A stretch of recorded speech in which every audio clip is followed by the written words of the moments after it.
নজর রাখবো পরবর্তী সংবাদে। দুদিন ধরে টানা বৃষ্টি, সবথেকে বেশি জল বা বৃষ্টি হয়েছে দক্ষিণের একাধিক জেলা ইতিমধ্যে জলমগ্ন। তারই মধ্যে সাবরুম থেকে যে ছবি ধরা পড়েছে তা রীতিমতো অবাক করার মতন। দেখাচ্ছে সেই ছবি যেখানে সাবরুমের integrated check post, passenger terminal building, সেই বিল্ডিং এর ছবি আপনারা দেখছেন, যে বিল্ডিং এ একেবারে জল থই থই অবস্থা। আরো একবার দেখাবো সেই ছবি, দেখুন যে বিল্ডিং এই মুহূর্তে দেখাচ্ছি তা হলো সাবরুমের integrated check post, passenger terminal building, এবং তা রীতিমতো যেন সুইমিং পুলে পরিণত হয়েছে। বিল্ডিং এর ভেতরে জল জমে থই থই অবস্থা। এখনো পর্যন্ত মৈত্রী সেতু উদ্বোধন হলো না, তার আগে বিল্ডিং জলমগ্ন হয়ে পড়েছে দুদিনের বৃষ্টিতে।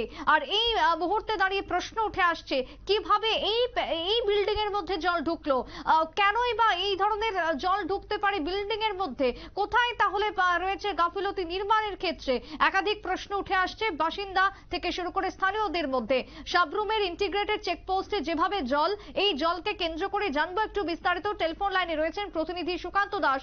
সুকান্ত দা, চারিদিকে আমরা দেখেছি যে জল জমে গেছে এবং সেটা প্রায় নেমে গেছে বিভিন্ন জায়গাতে, কিন্তু যে ছবি আমরা দেখছি একটা চেকপোস্টের টার্মিনাল বিল্ডিং, তার ভেতরে একেবারে জল থই থই অবস্থা।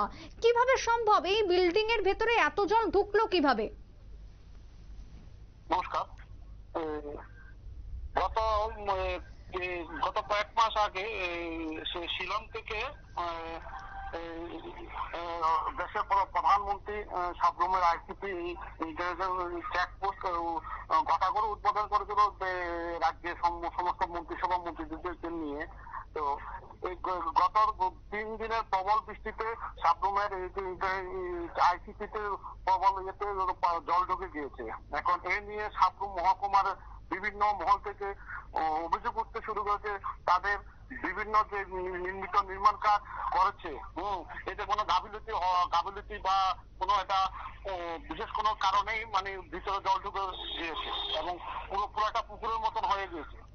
খুব স্বাভাবিক। সুকান্ত দা, তাহলে কি এই বিল্ডিং নির্মাণ সম্পূর্ণ অবৈজ্ঞানিক পদ্ধতিতে হয়েছিল, যার ফলে বিল্ডিং এর ভেতরে আজকে এত জল ঢুকতে পারলো?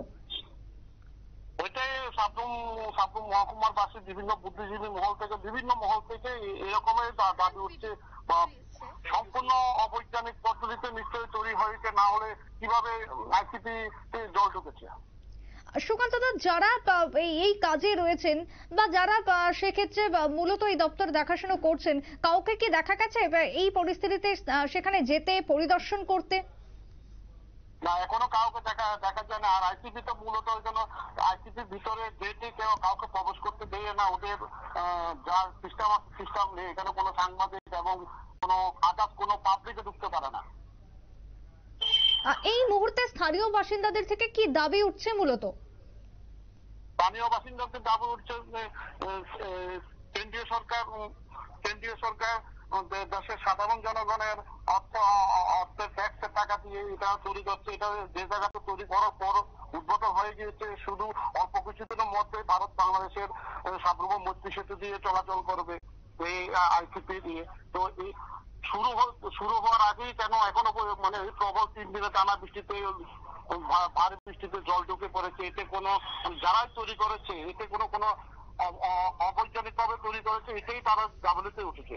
একেবারে তাই। ধন্যবাদ তোমায় সুকান্ত দা। অর্থাৎ শুরু হওয়ার আগেই মুখ থুবড়ে পড়লো এক প্রকার সাবরুমের ইন্টিগ্রেটেড প্যাসেঞ্জার টার্মিনাল, অর্থাৎ চেকপোস্টের এই প্যাসেঞ্জার টার্মিনাল, তা এখনো পর্যন্ত শুরুই হলো না, কিন্তু শুরু হওয়ার আগেই একেবারে বলা যায় মুখ থুবড়ে পড়েছে। কারণ অবৈজ্ঞানিক পদ্ধতিতে নির্মাণ করা হয়েছে বিল্ডিং, যার ফলে ভেতরে ঢুকে গেছে একের পর এক জল দুদিনের সামান্য বৃষ্টিতে।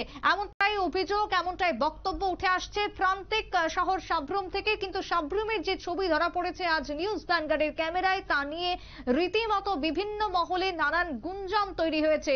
যে চেকপোস্ট নির্মাণ করা হয়েছে দুই দেশের কথা ভাবনা চিন্তা করে, সেই চেকপোস্টের যে টার্মিনাল বিল্ডিং, তার যদি এই অবস্থা হয় তাহলে বাদবাকি নির্মাণ কাজ নিয়ে প্রশ্ন থেকেই যাচ্ছে মানুষের মধ্যে। ছোট্ট বিরতির পর ফিরবো, সঙ্গে থাকুন।